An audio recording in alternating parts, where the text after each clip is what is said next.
What's the out here? I mean, with Rooney, Tomlin, Big Ben, AB, what's the solution here, do you think? I don't like. When you look at the numbers, there's no feasible out, right? When you look at the numbers and you look at business, which football is, it makes more sense to keep him on the team, and I think that's what they're going to try to do. Like I said, in talking to people, football players know how to play, right? If Antonio Brown comes to play, if Antonio Brown behaves in a way in the locker room and on the field that makes him at least a decent teammate, I believe he's a guy you want.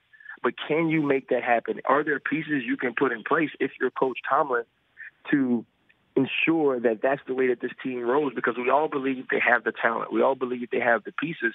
But when you see a season like we've seen this year with so much infighting, with different people coming out in the media and exposing some things that usually aren't exposed from active players on teams, it just seems tough to me that you find an in-house solution while keeping him there. But that's going to be the challenge for Mike Tomlin. That's going to be the challenge for Ben Roethlisberger, for Antonio Brown, because this window for the Pittsburgh Steelers is currently constructed. It's closing now. And do you waste time trying to get rid of Antonio Brown and rebuild, or do you keep him and figure out a way to make this relationship tenable? And so last one for you, Ryan. Who's lost the locker room the most? Antonio Brown, Ben Roethlisberger, or Tomlin? Because there are some players that are not happy with the way that Tomlin handled last week's situation.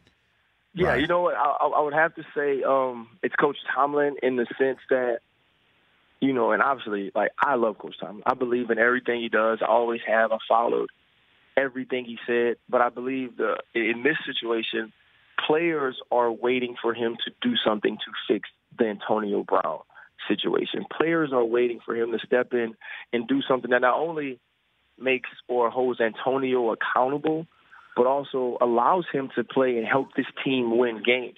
And when you have a situation that you allow to get to this point, and then after allowing it to get to this point, you sit your best player, and that best player doesn't come out and steal the gear. It doesn't come out to support the team, has on a mink coat and leaves. It shows his lack of respect for your authority. So something has to be done. Something has to be fixed. And I believe it also has to be public because this situation has become so public. So for Coach Tomlin, this is going to be a very pivotal moment in what's already been his long head coaching career at Pittsburgh. The Rich Eisen Show, weekdays at noon Eastern on Audience.